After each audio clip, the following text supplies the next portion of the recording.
Hello students, आपके अपने YouTube channel जियो lives attitude इस पर आपका स्वागत है। यहाँ हम ज्योग्राफी को बहुत ही इंटरेस्टिंग तरीके से समझने का प्रयास कर रहे हैं। आइए आज के इस क्लास में समझते हैं मैदान क्या होते हैं, कितने प्रकार के होते हैं, कैसे बनते हैं, क्योंकि इस पूरे टॉपिक से कोई ना कोई क्वेश्चन किसी न किसी एग्ज़ाम में निश्चित रूप से आता है। साथ ही ये कंसेप्ट क्लियर होने के बाद आप बहुत सारे क्वेश्चन इससे रिलेटेड ठीक कर सकते हैं। तो आइए शुरू करते हैं। सबसे पहले मैदान पृथ्वी की सतह के भूसतह के सबसे सपाट और समतल भाग होते हैं। भूसतह पर सबसे स्पष्ट, सपाट और समतल भूभाग जहाँ पर ऊंचाई उबड़ खाबड़पन सबसे कम होता है मैदान कहलाते हैं। सामान्यतः मैदान 500 फीट से कम ऊंचे होते हैं। मैदान कैसे बनते हैं? इसके 4 तरीके हो सकते हैं, आइए समझते हैं। सबसे पहला है कटाव। कोई क्षेत्र है, वहाँ पर उबड़ खाबड़ भूमि है, वहाँ पर यदि लगातार नदी बहती है, बारिश होती है, उसके कारण कटाव होता है।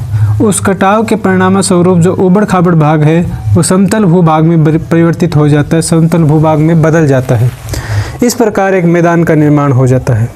उसके बाद निक्षेप का अभिप्राय ये है कि नदियाँ अपने साथ अवसाद को लेकर के चलती है। ऊंचे भागों से, पर्वतों से जो कटाव करती है, उस कटाव को, उस छोटे छोटे बारीक कणों को अपने साथ लेकर के चलती है। जब उसकी गति कम होती है तो उस सारे निक्षेप को वो एक स्थान पर जमा कर देती है, जिससे जो स्थान उबड़ खाबड़ था वहाँ पर ये अवसाद जमा होने से वो भाग समतल मैदान में परिवर्तित हो जाता है। नदियों द्वारा लाए गए अवसाद के जमा होने से, निक्षेप से वो मैदान बनते हैं, उन्हें निक्षेप मैदान कह सकते हैं। समुद्री प्रक्रियाएं, समुद्र के अंदर ज्वार भाटा और अन्य कई प्रकार की प्रक्रियाएं होती है, जिससे चट्टानें टूटती फूटती है और मैदान का निर्माण हो जाता है। उसी प्रकार हिमानी जो है उसमें भी लगातार हिमानी खिसकती रहती है। हिमानी के लगातार खिसकाव और पिघलने की वजह से बार बार टूटती है चट्टानें और उससे भी मैदान का निर्माण हो जाता है। अब समझते हैं कितने प्रकार के मैदान हो सकते हैं, कौन कौन से मैदान होते हैं। सबसे पहले लोएस मैदान। इस मैदान का निर्माण हवा के द्वारा बहा करके लाई गई मिट्टी के द्वारा होता है। जब तेज़ बहती हुई हवा अपने साथ बारीक कणों को लेकर के चलती है, हवा की गति कम होने पर वो बारीक कण किसी स्थान विशेष पर जमा कर दिए जाते हैं। इस प्रकार उस स्थान पर मिट्टी का एक समतल मैदान बन जाता है, उसे लोएस मिट्टी का मैदान कहते हैं। चीन में लोएस मिट्टी का सबसे बड़ा मैदान है, जिससे हुआंगहो नदी निकलती है। आगे अगला है कास्ट मैदान।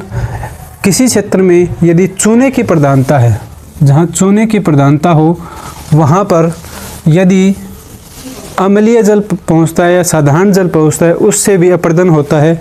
उस अपर्दन की वजह से कास्ट मैदान का निर्माण होता है, जैसे कि इटली के एड्रियाटिक तट के ऊपर होता है। जर्मनी और यूरोप के कई देशों में इस प्रकार की घटनाएं होती है।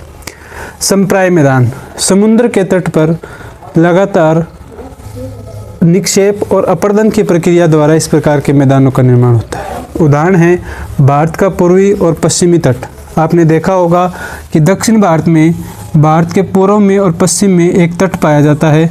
पूर्व में ये तट जो है ज़्यादा चौड़ा है, क्यों? क्योंकि नदियों के अपर्दन की वजह से। पश्चिम में कम चौड़ा है। पश्चिम में बना हुआ पूरा का पूरा तट समुद्र के कटाव की वजह से बना हुआ है।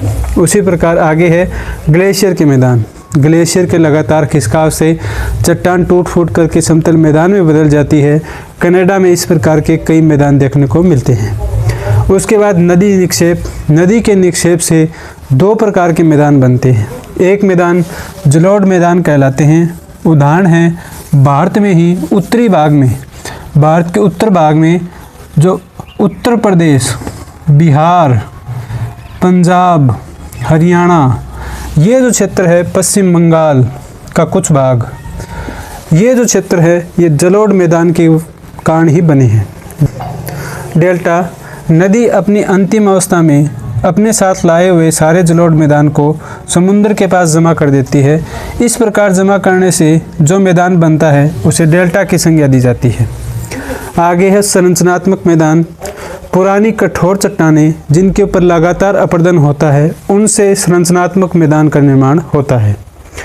आगे है अपरदनात्मक मैदान, यानी कि किसी स्थान पर लगातार नदियों के अपरदन के कारण जो मैदान बनते हैं, उन मैदानों को अपरदनात्मक मैदान की संज्ञा दी जाती है। दो प्रकार के मैदान होते हैं, एक पेडी प्लेन, एक पेडीमेंट।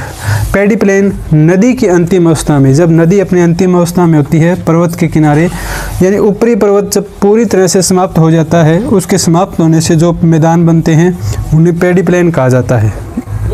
पेडीमेंट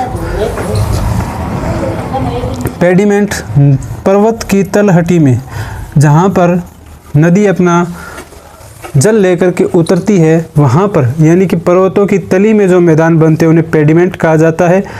नदी जब पहाड़ को पूरी तरह से काट करके मैदान में बदल दे, उसे पेडीमेंट कहते हैं, पेडी प्लेन कहते हैं। पेडी प्लेन नदी द्वारा किसी स्थान को पूरी तरह से काट देना, जबकि पेडीमेंट नदी की पर्वत की तलहटी में बना हुआ मैदान।